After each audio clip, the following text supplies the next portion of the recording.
Mamlaka ovu ya namna yoyote haitadumu milele, itaanguka tu. Mamlaka ovu inayotesa watu, inayoumiza watu, haitadumu milele, itaanguka.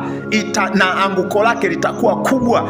Jifunzeni kwa namna ilivyoanguka Babeli. Babeli uliye mkuu, nakwambia utaanguka, utaanguka. Haleluya, Bwana asifiwe. Leo nikutie moyo mtu wa Mungu ambaye unaendelea kupambania haki katika taifa letu Tanzania, ambaye unaendelea kuzungumza haki katika taifa letu hili la Tanzania. Na mimi nikiwa humo pasipo kujali nini kinaweza kikatugharimu. Nataka nikutie moyo unayepigania haki katika taifa la Tanzania.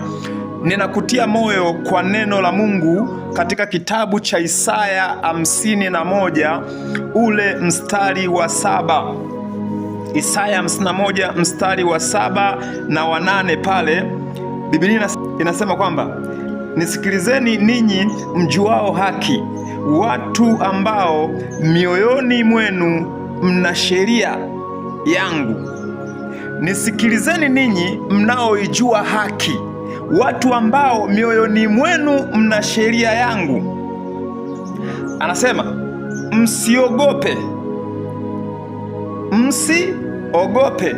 matukano ya watu. Msiogope matukano ya watu, wala msifadhaike kwa sababu ya dhihaka zao.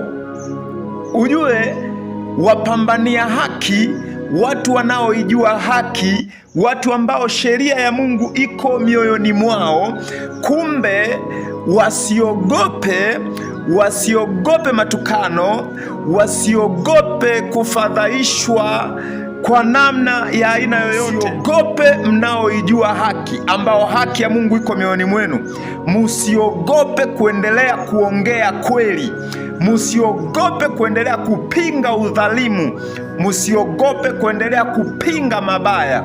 Msiogope kuendelea kupinga uovu, utesaji, unyanyasaji, rushwa, matendo mabaya. Msiogope. Utarudia kusoma katika Isaya hiyo 51 mstari ule wa 7 na wa 8 kwa muda wako.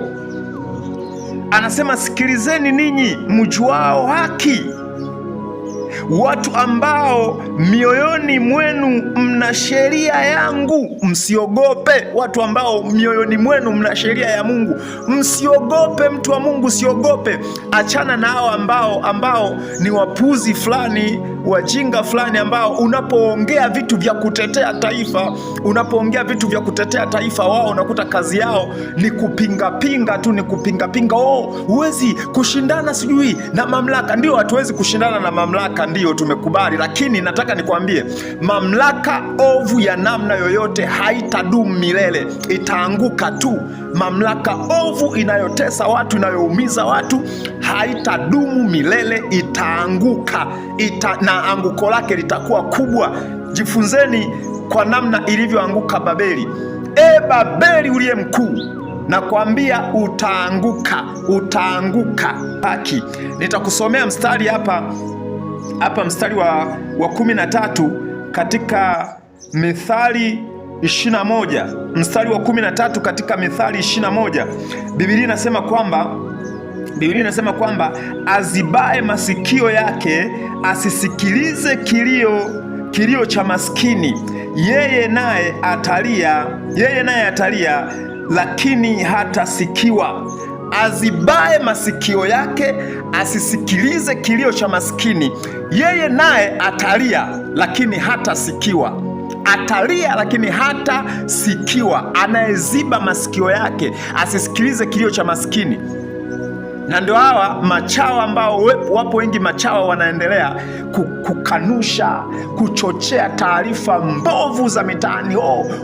Waliokufa tarehe 29 walikuwa wezi, vibaka, walikuwa wauni, sijui nini, walikuwa waini na maneno mengi. Mimi nakwambia malipo watalipwa, kwa sababu neno la Mungu ni kweli. Neno la Mungu ni kweli.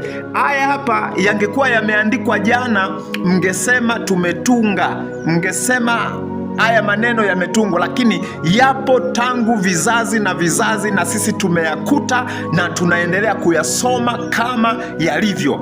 Wewe ambaye unaijua haki, unaitenda haki, au unaielewa haki, basi usiogope, endelea, na Mungu yuko pamoja na wenye haki. Hata kama wakifa, Mungu yuko pamoja na wenye haki.